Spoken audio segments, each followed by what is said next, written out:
সাহেব কোনো মহিলা যদি 15 লক্ষ টাকার সম্পত্তি তাহলে কি হজ ফরজ? জি হজ ফরজ। শর্ত আরেকটা আছে, শুধু টাকা নয়। মহিলাদের হজের জন্য কয়টা শর্ত? 3টা শর্ত। পুরুষের জন্য 2টা।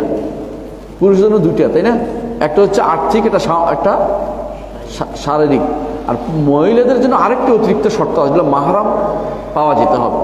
মাহরাম পাওয়া যেতে হবে। যদি মাহরাম না পায় তাহলে তার জন্য হজ ফরজ হয় না। হজ ফরজ হয় না, যত পয়সায় থাকুক না কেন, মাহরাম তাকে থাকতে হবে। হ্যাঁ, যদি মাহরাম নিয়ে যাওয়ার সামর্থ্য থাকে তখন তার উপর হজ ফরজ হবে, যে নিয়ে যেতে পারবে এবং নিজের পয়সা নিয়ে যেতে পারবে, কোনো সমস্যা নেই, তাহলে তার উপর হজ ফরজ হয়ে যাবে, কারণ সে তো নিতে পারে ইচ্ছা করলে। হ্যাঁ, কিন্তু মাহরাম যদি না পায় তাহলে তার উপর হজ ফরজ হবে না, যদি 15 লক্ষ টাকা থাকে। জি,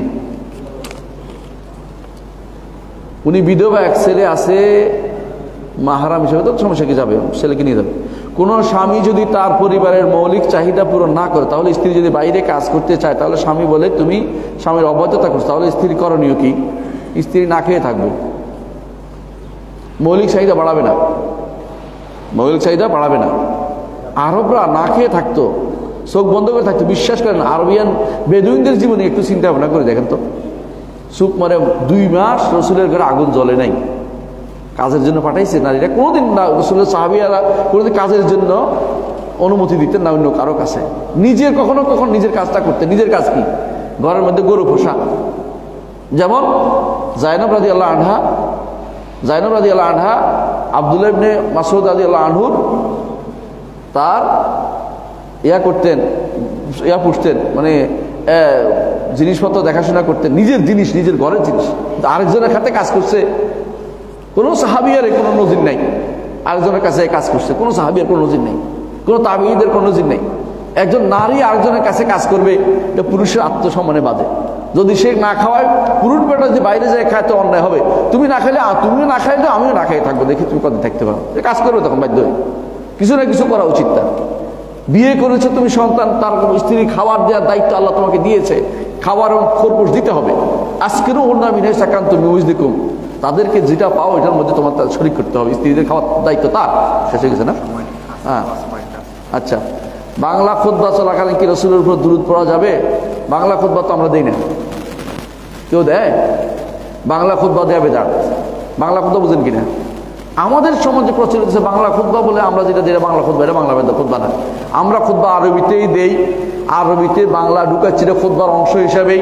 এখানে কোনো অতিরিক্ত কিছু করা যাবে না, একদম শুধু খুতবা শুনতে হবে কান লাগিয়ে। কথা বুঝছেন কিনা? এটা খুতবা হুকুমের ভিতরে পড়ে, এটা বাংলা খুতবা বলা যাবে না। বাংলা খুতবা কারা দেয়? যারা বসে বসে দেয়, ওরা বাংলা খুতবা দেয়। এটা 3 নম্বর খুতবা, যারা বেদাত করে। আমরা প্রথমে শুধু আরবিতে দেই, তারপরে বাংলা দেই, কেন? মানুষ বোঝানোর জন্য। এটা অন্য ভাষাতে যাচ্ছি। হানাফিদের নিকট সুবহানাল্লাহ বললে খুতবা হয়ে যায়, সেখানে আমরা আল্লাহ কি বলছি, আমি আলহামদুলিল্লাহ বলতে বলতে কোরআন আয়াত পড়ে আর কিছু বলে, তারপরে তাকওয়ার কথা বলে, তারপরে আমরা বাংলা কথা বলতেছি। আমাদের খুতবা তো বহুত আগে হয়ে যাচ্ছে, খুতবার মূল অর্থ রাখা হয়ে গেছে, এরপরে যেটা সেটা শুনতে হবে, এখানে কোনো কিছু পড়া যাবে না। এটা কি বলা যাবে যে একজন কাজ করুক আর না করুক, তার ভাগ্যে যে রিজিক লেখা আছে উনি সেটা পাবেই? না, এটা অবশ্যই সত্য, তার যে রিজিকটা সে পাবেই, এবং কাজ না করলে পাবে না ওইটাও লেখা আছে। পার্থক্য বুঝছেন তো? মানে সে যে পাবে না ওইটাও লেখা আছে, কাজ করলে কি পাবে, কাজ না করলে কি পাবে ওইটাও লেখা আছে। কিন্তু কোনো কিছু নেই, অনির্ধারিত নেই। আমাদের সমাজে আছে নির্ধারিত, সবই নির্ধারিত। কুল্লু সগীরিন ওয়া কাবীরিন মুস্তাতার, ছোট বড় সব লেখা আছে।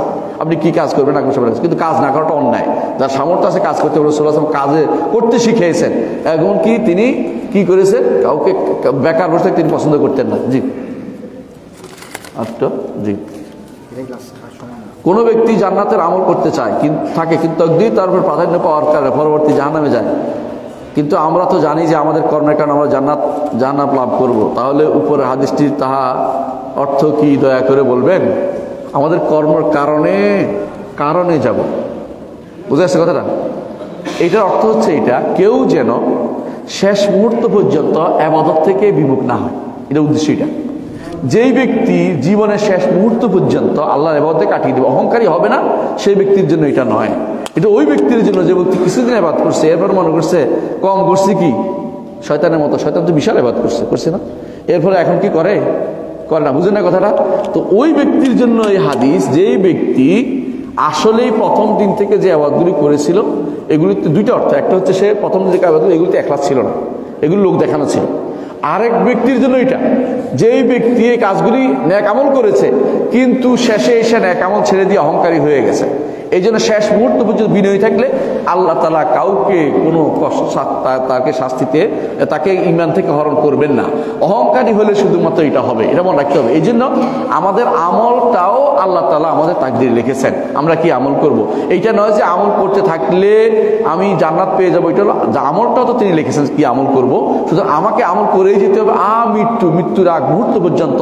এইটা যেন আমাদের এই নীতি থাকে। তাহলে আল্লাহ তাআলা কখনো যে ব্যক্তি আমল করে যাচ্ছে দিনে আমল করে তাকে শেষ মুহূর্ত নষ্ট করবেন না। এই জন্য মৃত্যুর আগ মুহূর্ত পর্যন্ত যেন ঈমানের উপর থাকতে পারি, ঈমানের উপর আমল করে যেতে পারি, এটুকু আপনি চিন্তা করবেন।